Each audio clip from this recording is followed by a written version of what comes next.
Hello and welcome to Matcha Mornings, part of the Wander Barn Podcast Network.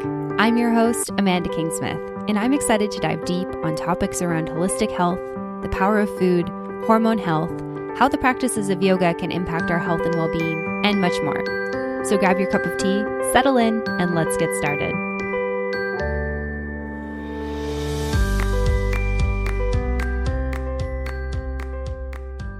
Hello, everyone, and welcome back for another episode of Matcha Mornings. I am so excited that you've decided to join me for today's episode of the podcast. And today I am very excited to have an awesome episode with Selena Rose. Selena is a registered holistic nutritionist, a yoga teacher, and an author. Selena came to yoga while recovering from an eating disorder, and there was something that made her want to come back. And now her work really focuses on helping people deal with stress so that they can be present, focused, and productive in their personal and professional lives. And on this episode, we talk about how to manage stress through natural and holistic means, including holistic nutrition, yoga, and breathwork. This episode of the podcast actually originally aired on September 9th, 2019, so just over a year ago on Mastering the Business of Yoga. Mastering the Business of Yoga, or MBOM, is another podcast that I host, and it's under the Wander Barn Podcast Network. And I really wanted to share this podcast episode with you here on Matcha Mornings because it's so in line with my mission and my vision with Matcha Mornings to talk to people who are in the holistic wellness space. And I also wanted to give you a little bit of an insight into what you can expect over on MBOM. So in part of this episode, we do talk about how to manage our stress as yoga teachers, since it's mostly yoga teachers listening to MBOM. And we also talk about how yoga teachers can help their students with managing their stress. So I hope that regardless of if you are a yoga teacher or not, that you can get a lot out of this episode. And without further ado, here is Selena. Hello and welcome to the MBOM podcast, where you will learn to master the business of yoga with guests from around the world who have experienced becoming successful yoga teachers, studio owners, and much more. Now, here's your host, Amanda Kingsmith. Hello and welcome to another episode of the MBOM podcast. I'm Amanda and I'll be your host for this and all episodes of the show. I'm very excited to be joined by Selena Rose. Selena is a registered holistic nutritionist, a yoga teacher, and an author. And she has a philosophy that's super, super in line with my philosophy, and I'm assuming lots of you out there who are listening. And on this episode of the podcast, we talk about dealing with stress. Being present, focused, and productive both in personal and professional lives is so important. And as yoga teachers, we know all about this, yet it's so easy to get caught up in everything that you're doing and just forget about how to manage stress. And so on this episode, Selena shares a bit about her story, her yoga background, and then talks about stress management through natural and holistic means. And we talk about how as yoga teachers, we can learn to manage our stress in ways other than, alcohol, sugar, coffee, how we can use yoga and breath work as well as holistic nutrition to really take care of ourselves. So for me, I feel like this was a lot of stuff that I already knew was important, but just a really gentle reminder to take care of myself. In order for me to take care of my students and the people that I work with, I really need to be making sure that I'm also managing my own stress in my own life and business. So I hope that you guys enjoy this episode and learn lots from it. And without further ado, here is Selena. Selena, welcome to the podcast today. I'm super excited to have you here with me. Thank you. Yeah, I'm excited to be here. Yeah, me too. I feel like this is going to be a really fun conversation, and I'm excited to dive into all things holistic nutrition, yoga, stress management, etc. But let's back up a little bit. Can you tell me your story kind of around getting into yoga? Yeah, so yoga, I credit it with saving me and saving my health. So probably about a decade ago is when I first found yoga. I was in my late teens, early 20s, and I was having tons of digestive problems. So in my late teens, early 20s, I struggled with anorexia. And so during that time, once I kind of realized that I had a problem and sought help and was going through figuring all of that out and, reintroducing eating to my life on a regular basis. I was having a ton of digestive issues, as a lot of people do when they go through eating disorder recovery. And so in that time, I was rediscovering my connection to my body, because when you have an eating disorder, you tend to shut off your connection to your natural urges and to your natural instincts, right? To want to eat in order to be able to ignore that. So in my recovery, I was reconnecting with my body, and it was very painful. Eating was really uncomfortable for me for a long time. And it was recommended, actually, when I was at a health food store, the woman there who was helping me, she's like, have you tried yoga? It's good for digestion. And I was like, I'm willing to try anything at this point. That sounds good. So I went to my first yoga class, and it was this whole new world. It was a little bit awkward at first, right? Like I'd never experienced yoga or anything like it before. So walking into the studio, you smelling the incense, seeing people practice these movements and get into these shapes that I had never witnessed before. It was all very new. And so I empathize a lot with people who come to their first yoga classes, because I remember mine so clearly and how foreign it felt. And yet there was something about it that made me want to keep coming back. And so that's what I did, was I kept coming back to classes. And at the time I was majoring in communications and advertising in school, and we had to pick a local business to do some marketing for.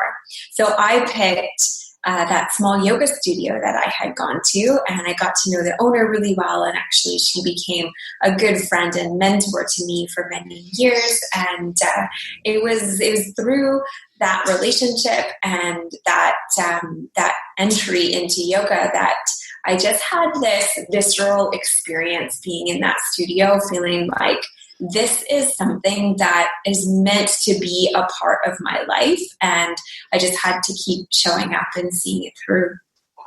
Wow, that's amazing. I love that. And how long was it after that you decided to become a yoga teacher? A couple of years. So I've been certified for 7 years so far. So it would have been just a couple of years before that I had my intro into yoga. Nice. And what kind of inspired you to take that journey? Because would you have been finished school at that point? Yes, I had graduated, and I'd graduated and I'd moved, and I was working for an advertising agency at the time. And that was my dream job. And I was living in downtown Toronto and feeling like, this is not for me. The pace, the long hours, I felt like I wasn't able to implement the practices, like the yoga practices or the new nutrition practices that I'd started. I felt like I wasn't able to implement those and live the quality of life that I wanted while still having my career. So that was really discouraging for me at that time. And at a certain point, I just said, you know what, this is enough. I'm just going to let go of this job, and I'm going to find something else. And so I left my job. I quit my job, and I went on a yoga retreat. Wow. to Costa Rica, and it was a fantastic experience, and did some soul searching while I was there.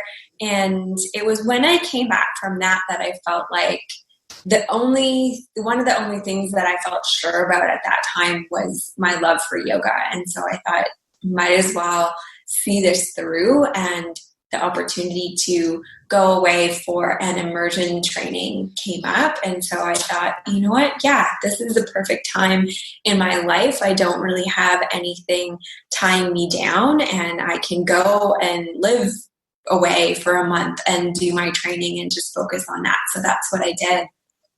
That's amazing. I did the same thing as well. And it was like such an awesome experience to be like in another country, just learning about yoga and learning how to teach yoga. Mm-hmm. Yeah, and surrounded by people who have that same value and those same practices. It was a really cool experience. Absolutely. And so when you returned, did you go back to Toronto and start teaching right away? Or what did your kind of like teaching journey look like? So I had moved back to my hometown, which is actually in Northern Ontario, Sudbury. So I moved back there, and then, I started teaching at that same studio where I had my entry into yoga. And I continued doing marketing for them, so that worked out well. And from there, I started to build my classes and build my personal practice. And then I ended up moving not long after that to Ottawa. And that's when I got certified as a holistic nutritionist. And as I started working with my clients, I started blending yoga into their programs because I could see practical ways that yoga would help them. I worked with a lot of executives and professionals, as I still do. And stress is such a big factor in their lives, and a lot of the people that I was working with really lacked the tools of things like breath work, or they weren't moving their bodies, and they were having a lot of stagnant energy in their tissues. They're needing to open up and to stretch, or they were very athletic and needed something to kind of help them stretch out and wind down. So I started introducing people to yoga one-on-one. And then from there, I started teaching classes again.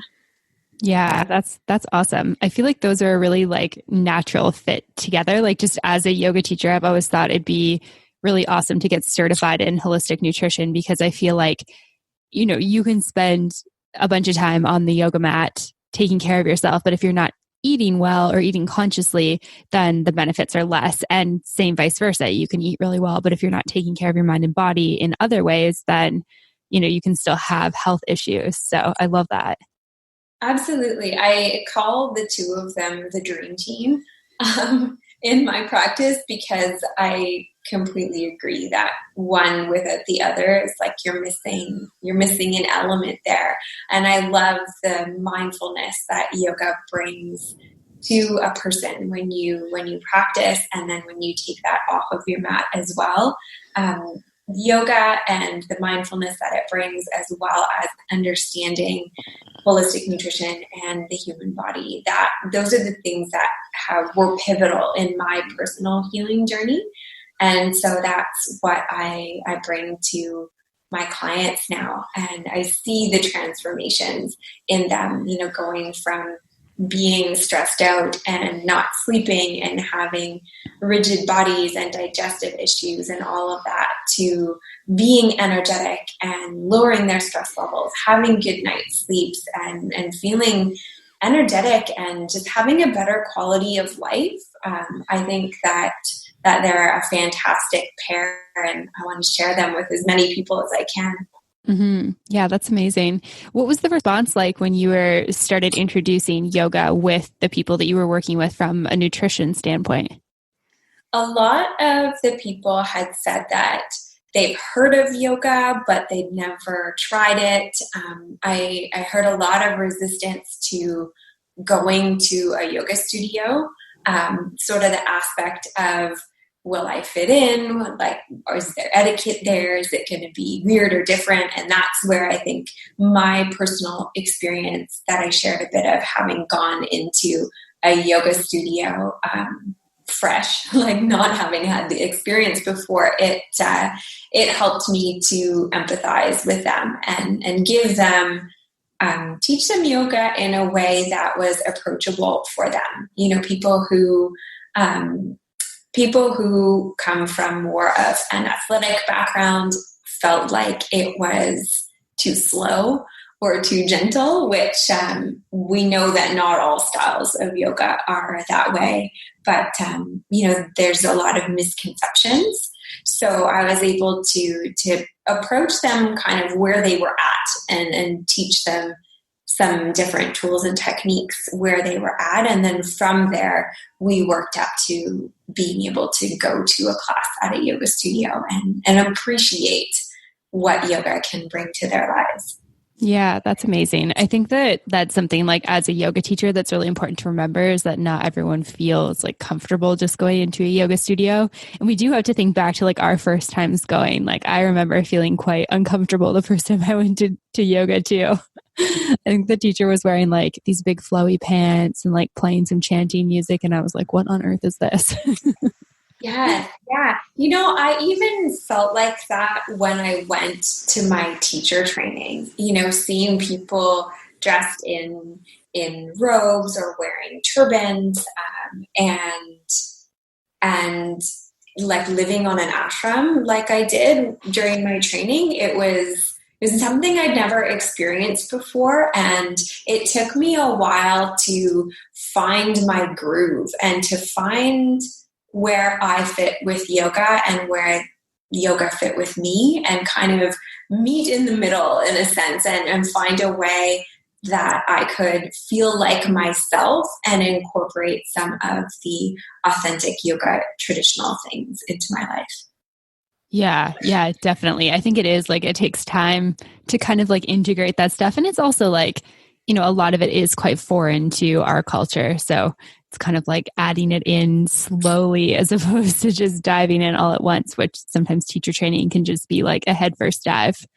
Yeah, totally. And that's why in my programs now, I teach a course called Eats and Asana University. So it's nutrition and yoga together in the program. And I teach people yoga as a tool. So we kind of dissect the different aspects of yoga, like breathwork or meditation, or even some of the poses. And we look at the benefits of those individually, so that if somebody is coming from a background where they have never got on a yoga mat before, or they would definitely are not at the point where they would go into a studio and do a full class, they can start to have that little introduction and see little benefits and learn some of the pose names and, come into it slowly that way and really experience the benefits before they feel ready to take a full-on dive. Yeah. Amazing. I love that. I'm curious, what is the difference between holistic nutrition versus just being like a nutritionist? Good question. The difference between a nutritionist versus a holistic nutritionist, in some provinces, anybody can call themselves a nutritionist. You don't necessarily need to be certified. But to use the title Registered Holistic Nutritionist, that you need to belong to a professional organization. I believe it is something to do with our school. You have to have graduated basically and have that certificate that says you are a registered holistic nutritionist. So that's kind of the difference in terms of the titles. But a question that I get asked often is, what's the difference between a nutritionist and a dietitian? And that's where things start to differ a little bit more, especially when you look at a holistic nutritionist, because I'm looking at a person as a whole being, a whole individual. So not just, their height, their weight, their gender, maybe how many calories they burn in a day. It's not just those things that tell me, that inform what I am sharing with somebody to eat. But it's more of looking at them as a whole being. So an example that I give often is, if you are somebody who eats the perfect diet for your body, and you get up every day and you do yoga, and then you have your work day and you go for a run after, and you have a great dinner and you get to bed on time, but you go to work every day and you hate your job, and then you come home and your home environment is really stressful and tense and it's a hostile environment, you're not going to be healthy despite doing the things that you would think you would need to do in order to be healthy, i.e. exercise and diet. it's looking at you as that whole being and recognizing that you get energy from things other than food, and things other than food can take your energy as well. So we put energy into everything that we do, and it's how can we support you as a whole individual to maintain that overall balance, and look at the symptoms that you have in the different systems of your body and look at how we can optimize that. That's one of the things that is different about a holistic profession is we're looking to optimize. We're not just looking to have absence of disease, or not have your test markers in the range where you would be considered having a disease or condition. We want to optimize things.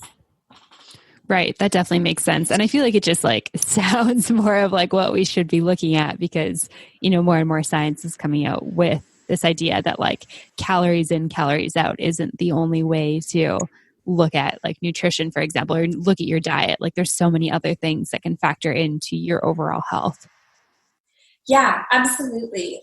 With my clients, I work with executives and professionals, people who have demanding careers and busy lives. And, we talk about joy.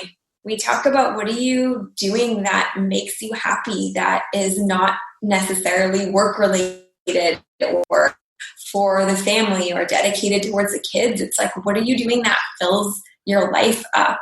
And that's not, not necessarily food or food necessarily nutrition, but I consider it within the scope of what I help people with, because if you don't have those things that fill you up and that give you joy, for example, you're not going to be healthy. You're not going to have the kind of quality of life that you're looking for. And I think that's where yoga really starts to blend with holistic nutrition, because they are both holistic approaches. If you look at, for example, the idea that having stagnant energy in your body can drag you down, it can actually deplete your overall energy level. And if you have stagnant energy in certain areas, let's just say, for example, the throat chakra, if you're not speaking your truth and honoring your word and saying what's on your mind and those kinds of things, you can develop, either a sore throat or a neck ache, or if it goes on a long time, maybe something will start to be up with your thyroid. And these are the kinds of things that chances are you go and see your MD, they're not going to talk to you about that. But in a holistic view of things, I see those things as all being related. So in the coaching aspect of my work, I talk with my clients about what's going on in their lives. It's not just, you're this height, this weight, and this gender, so therefore this is what you need to eat. It's how can we support you in a holistic way? And some of that is with tools of your lifestyle. How can we get the energy moving in your body so that you can either feel grounded, or you can release anxiety, or you can be that type of person that will speak up, that will move energy in your body too. So I feel like holistic nutrition and yoga, to me, they kind of blend together, because when you're dealing in the holistic realms, it's everything's connected. Yeah, absolutely. That definitely makes sense. And I feel like that's a good segue into talking about stress. I feel like even though as yoga teachers, it's we kind of ideally know how to use the tools of yoga, meditation, breath to kind of combat stress, I still feel like, our students are stressed, we're stressed out. What are some tips for managing stress as an entrepreneur? Good question. So I like that you are calling out the fact that even though we have these tools, we're not immune.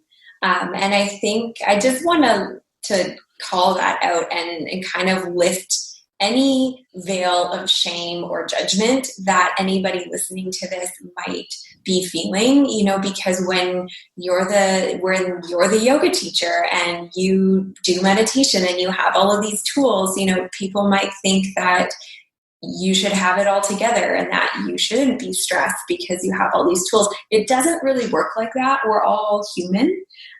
So I wanted to say that off the hop. And then in terms of other things that we can be doing, some tips, let's start with sleep.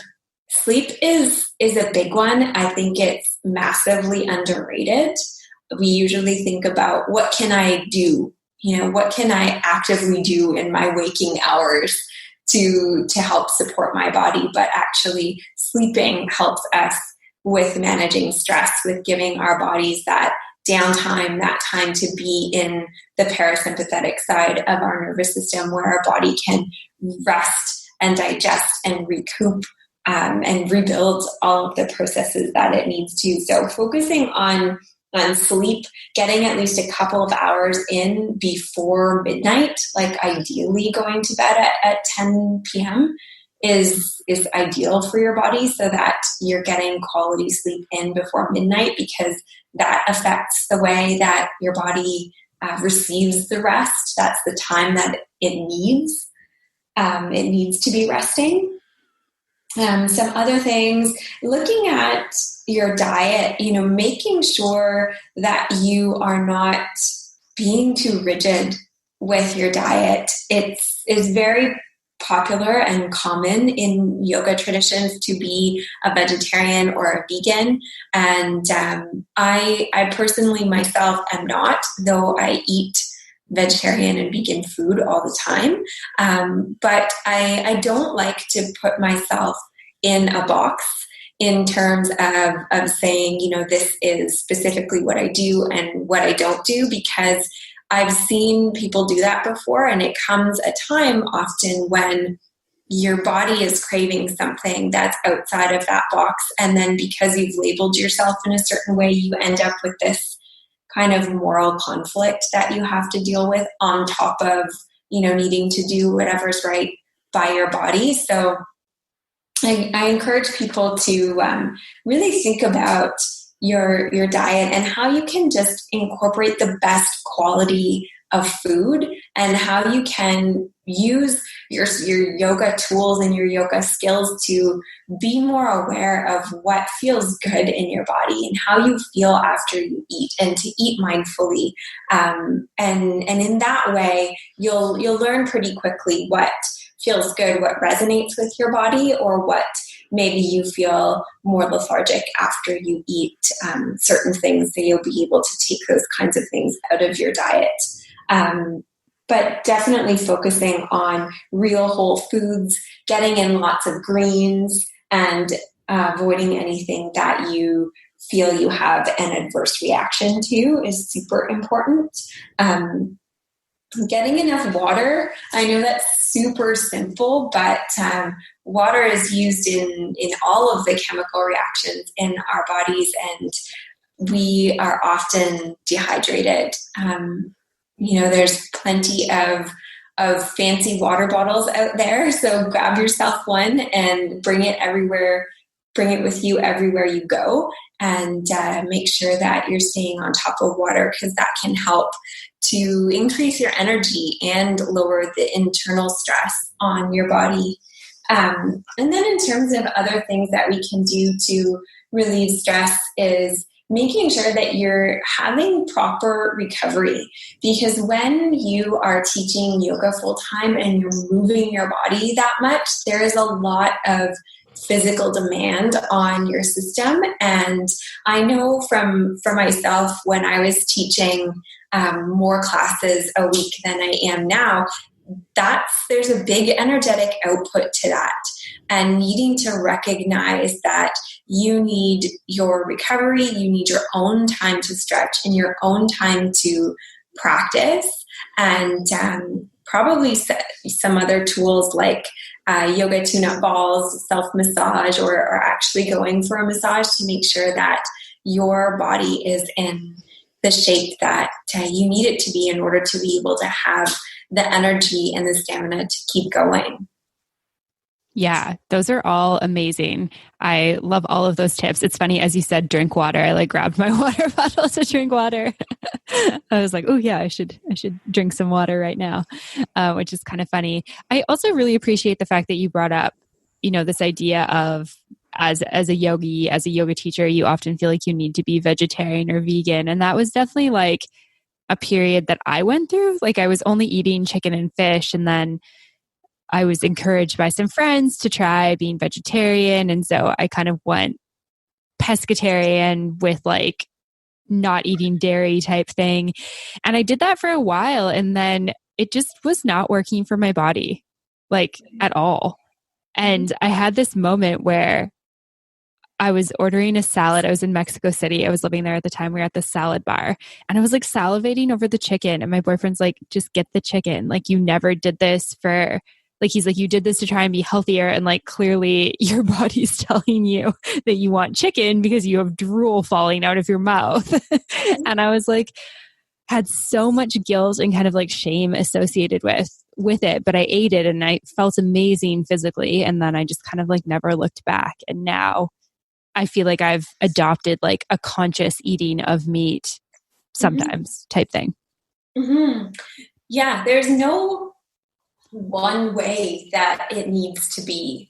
And I say to people all the time, there's no rules, in life, in business, in your diet, there doesn't need to be rules unless you put them there. So, make rules that are supportive of you. And I always caution my clients when they want to put themselves in a box in terms of their diet and say, specifically, I'm going to do this, I'm not going to do this, especially as women, because we go through changes every month with our cycle, and we go through so many different stages in our lives in terms of our hormones and pregnancy and post-pregnancy, breastfeeding, premenopause, menopause, etc.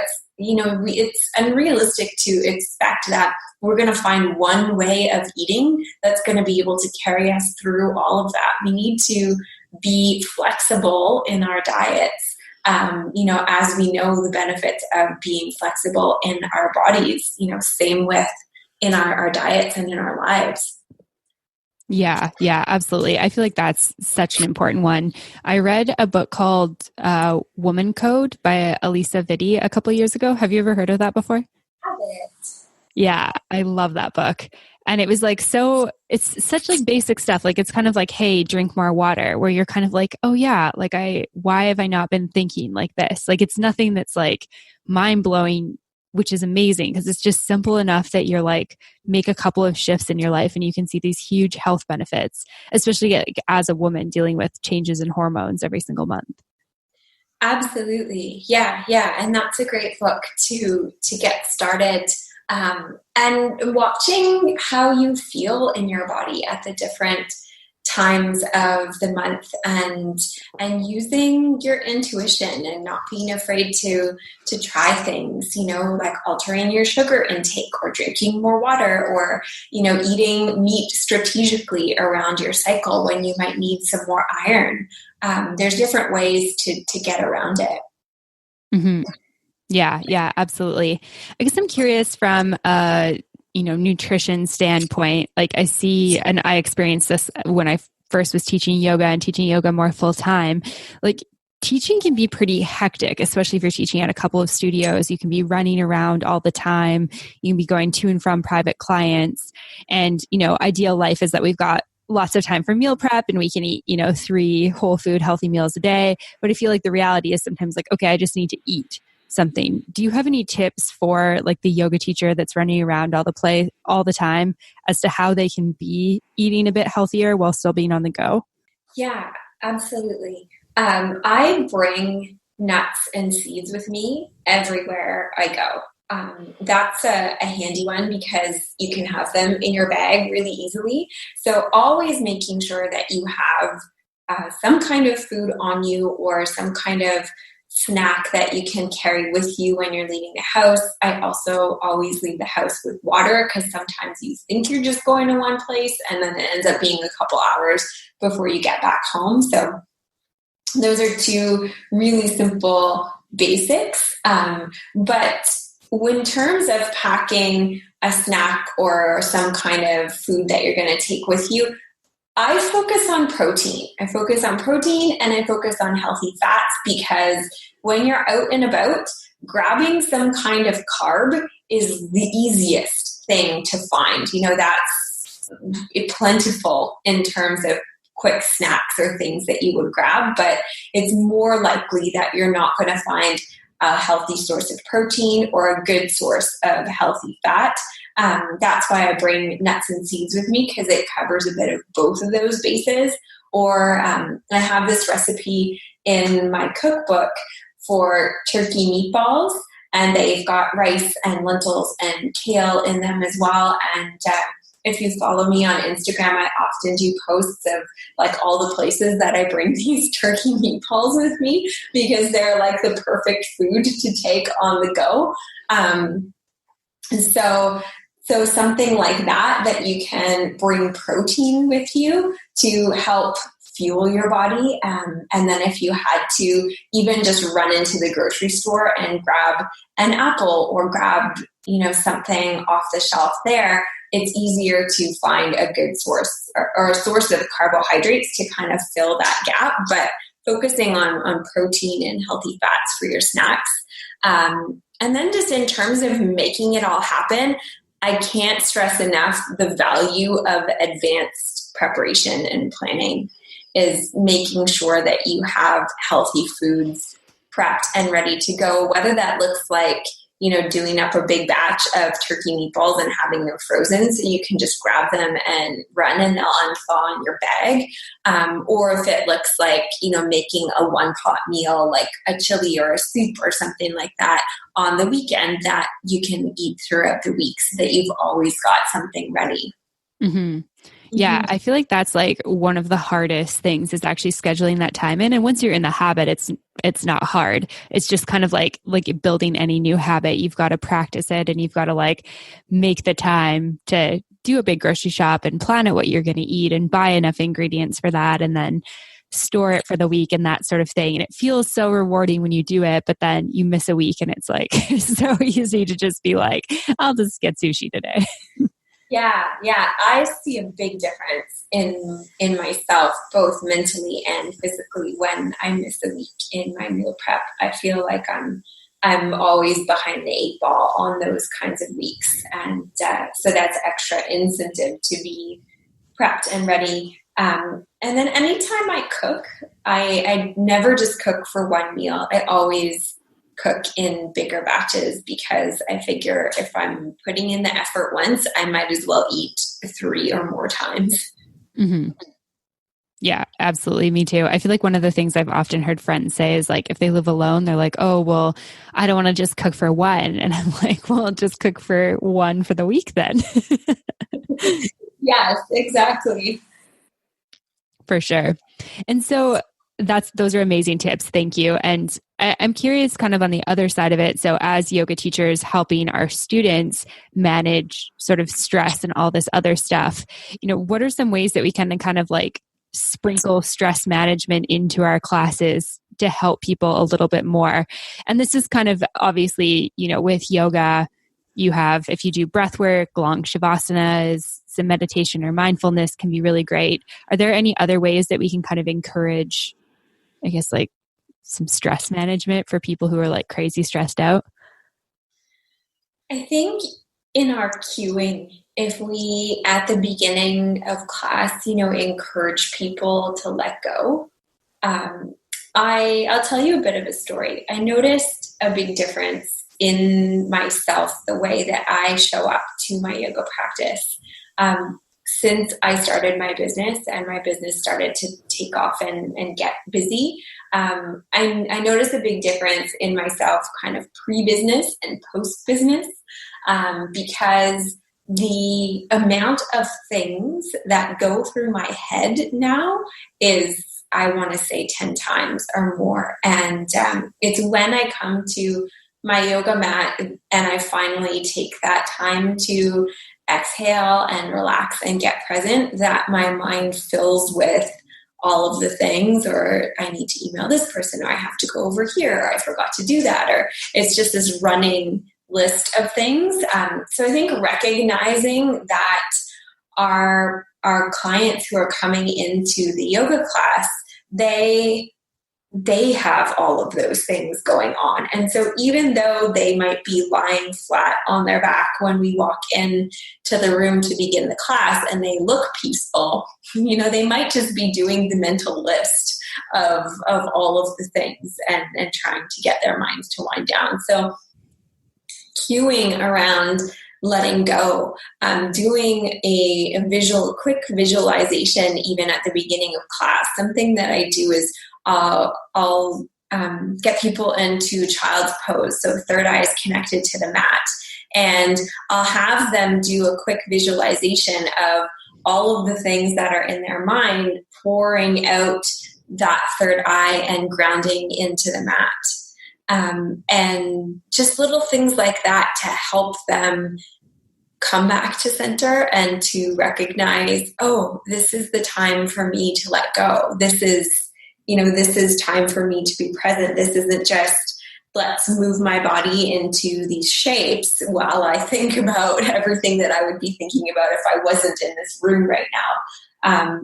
So I think that would help a lot to get our students to relax and to de-stress. And then also recognizing that as the teacher in front of the class, we have the opportunity to be of influence to our students. And so maybe chatting a little bit, either in your introduction or at the end of your class, about taking care of yourself, reminders to drink water, or make sure you get a good night's sleep. Or if it was, a really sweaty, hardcore power class, maybe saying like, have you guys ever tried yin? Like, there's benefits to doing this too, because some people who are drawn to the fast-paced power classes also have fast-paced, powerful lives, and they need that invitation into a slower pace to get their nervous systems to relax and to settle down. Mm-hmm. So little things like that, and being willing to be a resource if you have things to share or to teach your students outside of the classroom. Encouraging that type of dialogue can be really helpful for the students. Yeah, I love that. That's really amazing. Thank you for all of that. That made me feel like I just want to go be in Shavasana a little bit, which is great. Switching gears a little bit, I want to bring in a little bit of business stuff into this, since it is a Business of Yoga podcast, and you have a very successful business, which is super amazing. I love how you've blended like two of your passions together and have private clients and that sort of thing. I'm curious, do you have any tips for, I guess, like getting and maintaining kind of one-on-one clients? Yes. So the one-on-one clients that I've worked with year after year are people who have grown with me. So when we first met, their knowledge in the areas that I'm strong was much less than mine. So they, didn't really know what they were doing in terms of nutrition and hadn't done yoga. And so over the years, I've been able to impart my knowledge and help them create routines and habits around that. But if I didn't continue to learn and to up-level my skill set, then I could only bring them so far. So what I'm trying to say is continue to up-level your skill set, always learn, see trends in your clients in things that they need, and look for other ways that you can add on to the service that you're providing them. And when you grow like that, as a practitioner, your clients can grow with you. And that, to me, has been one of the biggest ways that I've been able to maintain one-on-one clients over years. That I have people who have been with me off and on since I started my business 5 years ago. And if I hadn't have continued to add on to my skill set and learn more and offer more, then, they might have moved on to somebody else. Yeah. I feel like that's a great tip, is like, I feel like being able to offer something new to your clients is really powerful. Like thinking about it as a learning opportunity for them. Like a lot of the reasons why people would want to work with you one-on-one is so that they can like advance their practice in some direction. And by you being able to share more of your knowledge with them, I feel like that's, the type of thing that they want to pay money for. Mm-hmm. Exactly. Yeah. Or, for myself as a nutritionist, if somebody came to me initially for nutrition, I might start planting seeds about them practicing yoga or vice versa.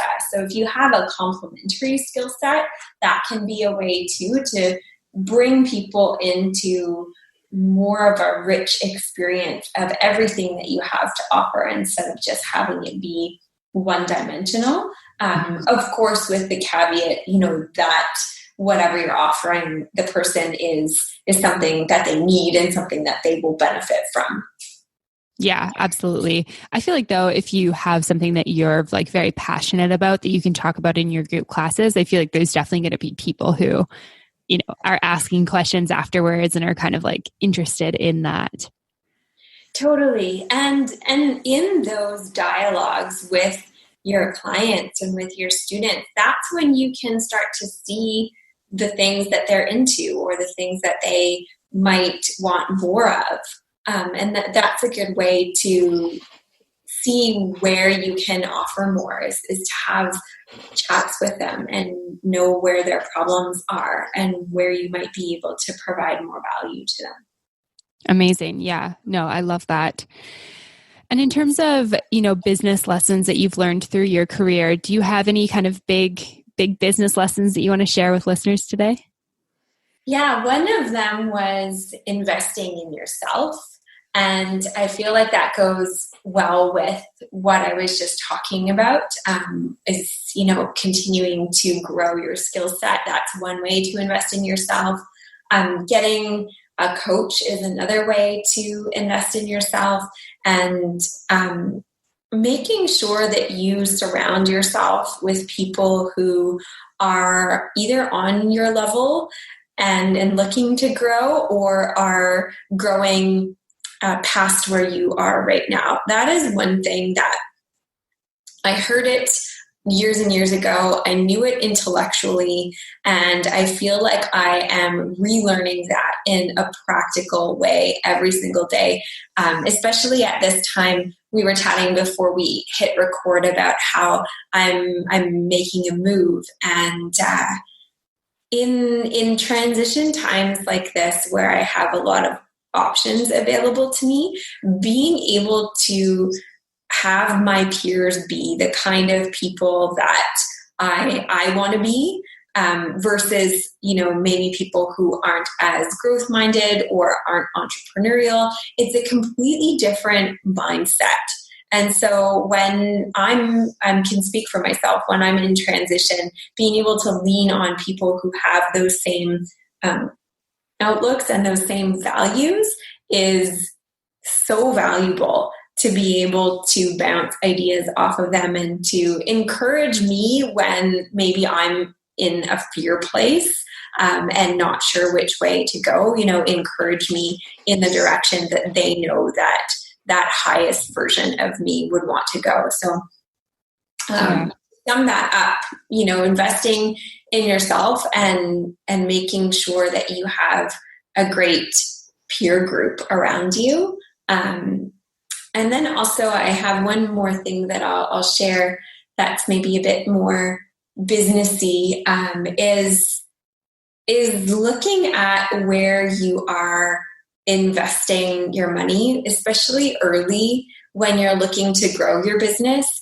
There are things that I thought would make a big difference, like say having a website early on, or doing a photo shoot or something like that early on. And especially because we live in such a social media type of age, an Instagram age, those types of things aren't necessarily going to make you money. So first and foremost, when you are starting out and you're looking to build, is focus on the things that are going to help you strengthen relationships with clients, and focus on delivering your service, and and growing from there. And it's not always the fancy stuff that's going to get you to move forward quickly.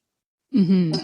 Yeah, I love all of those tips. I think that they're great. And it makes me think about too, like with your community, I agree that that's like such a massive one. I feel like that is like a version of investing in yourself and your business by like investing your time. Like it's not necessarily money, but it's thinking about like where you spend your time. Like if you continuously say yes to things that don't light you up or don't fill up your bucket, and then, you go into your teaching or working with people one-on-one and like your bucket's not full, that's tough.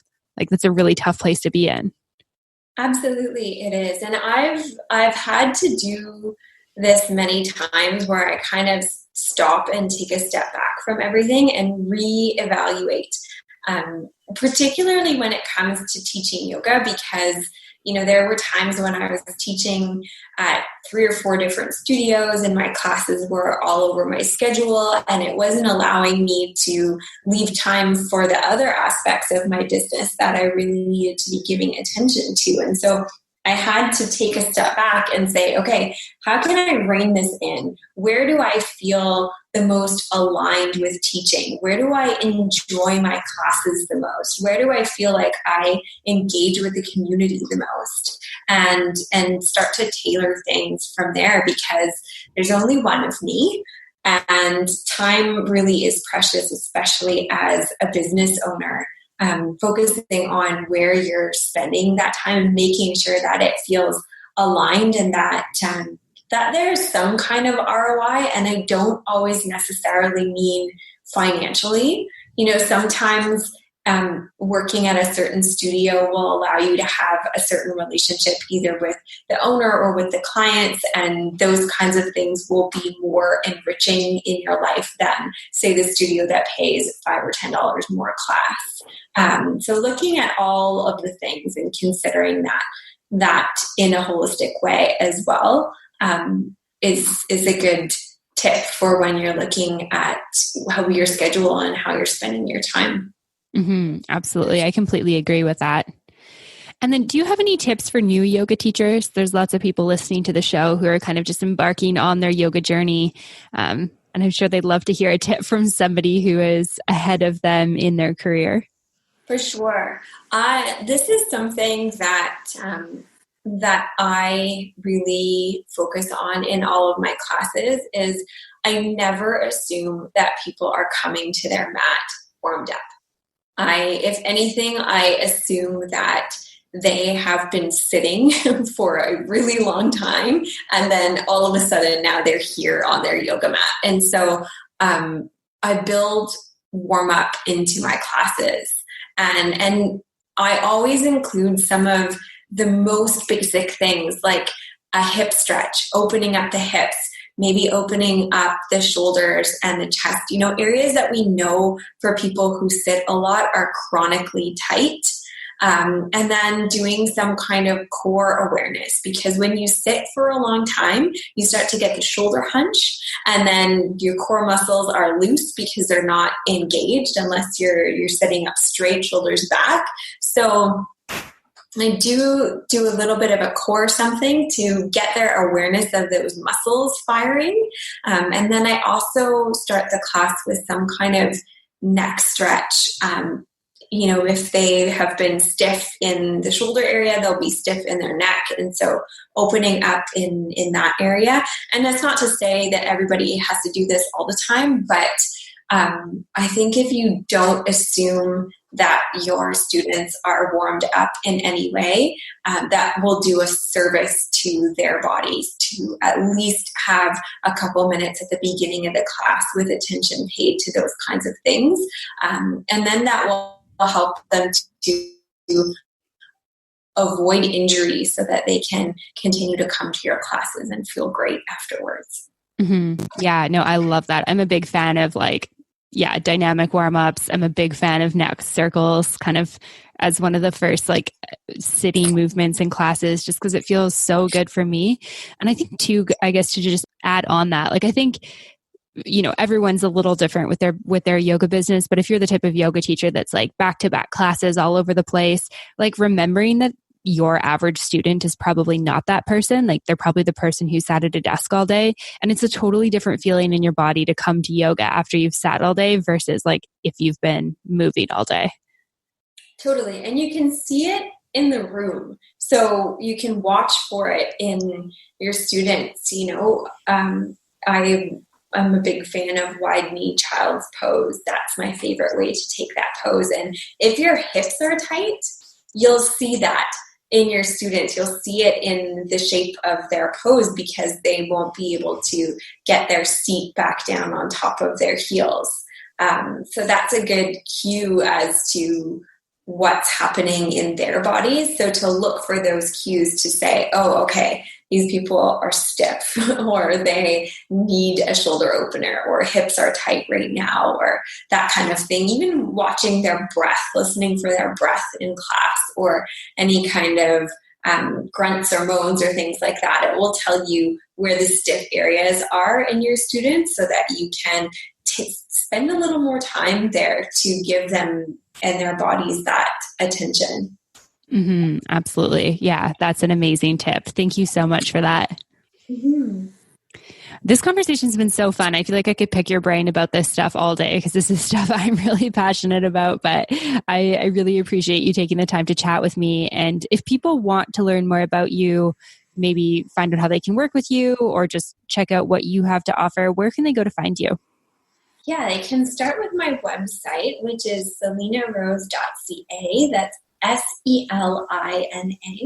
And I'm on Instagram as well. That's selinarose.inc. Or on Facebook if you search Selena Rose Inc. Those are all great places to connect with me. Amazing. Thank you so much, Selena. You're welcome. It's been great to chat with you. All right. I hope that you enjoyed that episode of the podcast with Selena Rose. I hope that you're feeling inspired to start managing your stress a little bit better. And if stress isn't something that is a concern for you, hopefully you've got some tips to help your students and that sort of thing. As always, you can find show notes on the website at mbomyoga.com. You can find me on Facebook and Instagram at Mastering the Business of Yoga. And of course, you can join the private Facebook community at Yoga Business Badasses. If you have any questions, comments, or feedback, I always love to hear from you guys. It's info@mbomyoga.com. All right. Thanks so much for listening, and I'll see you next week. Namaste. Thanks so much for listening to this episode of Matcha Mornings. To find links mentioned in this episode, show notes, photos, and more, head on over to wanderbarn.com/podcast/matcha-mornings. To be the first to know about brand new episodes of Matcha Mornings, subscribe on your podcast app. If you enjoyed this episode of the show, please leave a review or send me an email at wanderbarn@gmail.com with the subject line Matcha Mornings. To follow along with me, Amanda Kingsmith, you can find me on Instagram at Amanda Kingsmith to learn more about other fun projects I'm working on. To find more great podcasts like this one on topics such as travel, the business of yoga, cryptocurrency, and more, head on over to wanderbarn.com. Thanks for listening, and I'll see you soon.